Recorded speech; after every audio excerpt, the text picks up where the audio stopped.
Hi, my name's Kaylee Van Duzen. I'm a physical therapist and yoga teacher, excited about getting you moving and feeling good in your body.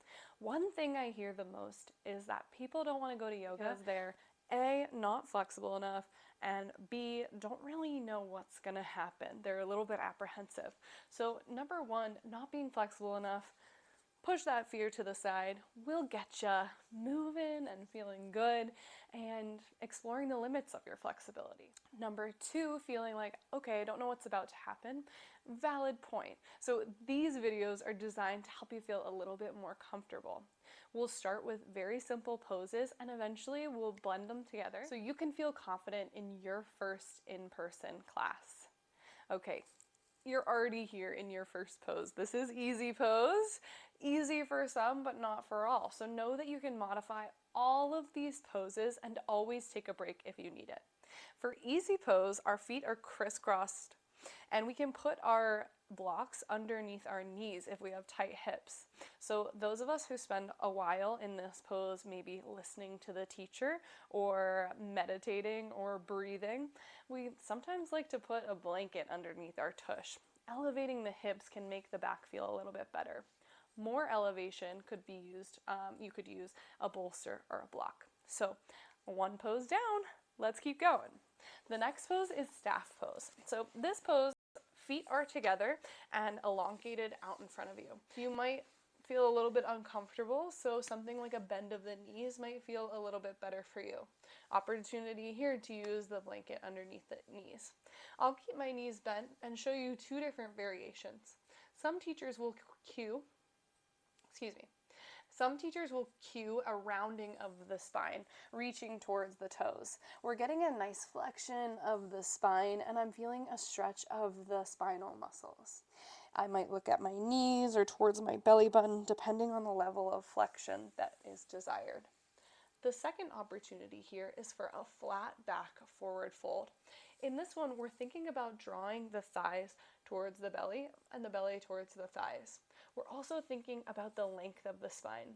Some cues I like to think about here is bringing the belly button back towards the back, but also in line with the sternum, keeping length through the back of the spine. I've got my chin tucked.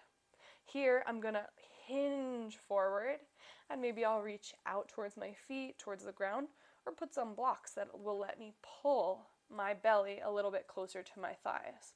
For those of us with a little bit more hamstring flexibility, think about pushing the backs of the knees into the ground as you hinge forward. Notice how my range changes from this posture to a more rounded spine, this posture. Awesome. Let's move on to Skandasana.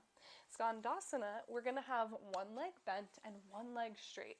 What I want you to think about is keeping those toes pointing up towards the ceiling. Teachers will cue internal and external rotation of the leg as they feel fits their class. But for now, let's keep the toes elevated towards the sky. The other thing I want to draw your attention to is my heel. My heel is lifted up off of the ground.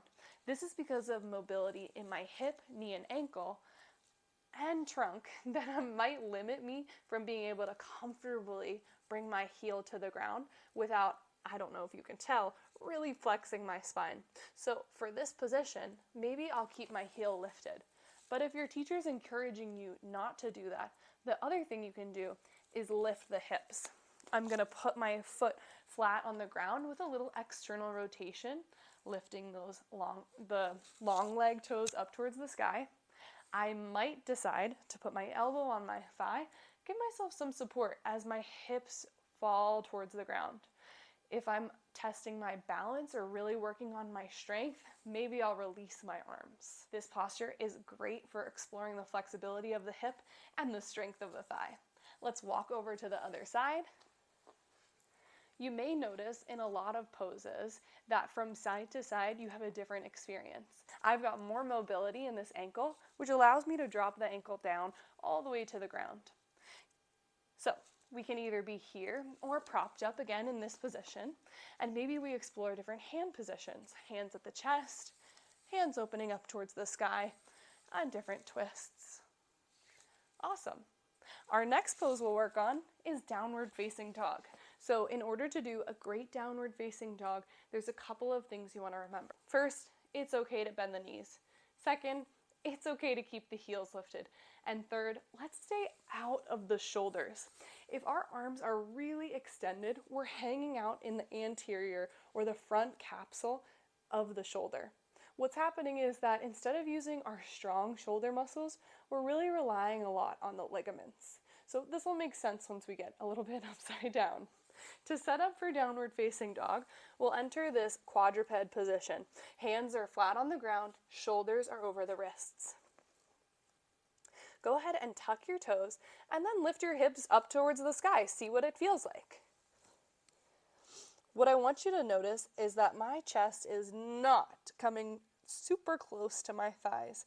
I'm actually going to avoid that by lifting my ears a little bit forward towards my biceps, pressing down through all of my 5-10 fingers, and then keeping a little bend of the knees. You might notice that it feels better if your feet are longer and your heels are nice and lifted, or you like a shorter stance and a big knee bend. You might notice, oh, this is a little spicy on my wrists. So an opportunity here is to put blocks underneath the hands and see how that feels on your wrists. If you're noticing repeated discomfort in your wrist, it might be a good opportunity to connect with your yoga teacher and ask them what they would do, some cues they would use to make you feel better. Our last pose is Pigeon Pose. As we head to pigeon on the left side, think about the external rotation of the hip. We'll scoot onto the mat. If you'd like, you could stay in this 90-90 position, and you could do the same arm positions that we'll move through in pigeon. Hands propped, maybe on blocks, elbows, and chest towards the ground. If you'd like to keep moving towards pigeon, let's think about bringing this leg straight behind us. We're going to press the ground away from us and kick that leg into the middle of the mat. The knee is touching the ground and the tops, or where the shoelaces are touching the mat as they stretch towards the short edge of the mat. Now, here we are. Our hands are on the mat and we're getting external rotation of the left hip. I like the way it feels when I'm propping myself up and supporting myself. Some people like the way it feels when they come down onto their elbows. You can always use blocks if there's an intermediary position that feels comfortable for you. You can also work on bringing your chest all the way to the ground. We'll take another second here to breathe. If you feel a gripping sensation, that's normal. I want you to think about drawing your attention to the grip. Can you grip harder? Good. Can you release that grip? Okay. Could you grip that position again? And could you release that grip? Depending on your flexibility, you might feel like, oh, I can release that grip. But if it's feeling very intense, you can always come out of it. Let's move on to the other side. Again, thinking about the external rotation of the right leg, or the front leg. This time, I'm going to bring my foot a little bit more parallel to the top of the mat. This is going to mean a little bit more external rotation in my right leg. What this also might mean is that though I'm gaining more external rotation here, I'm a little bit more elevated off the ground. What could help would be using a block underneath my hip. That way I can still access the position, but I can also feel comfortable, supported, and safe. I'll take a few breaths here, whether my hands are propped up, whether my elbows are on the ground, or my chest is on the ground.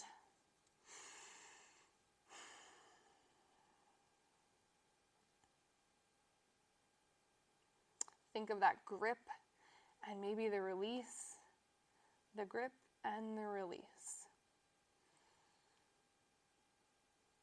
Excellent. I'm so glad we could explore some of these poses today.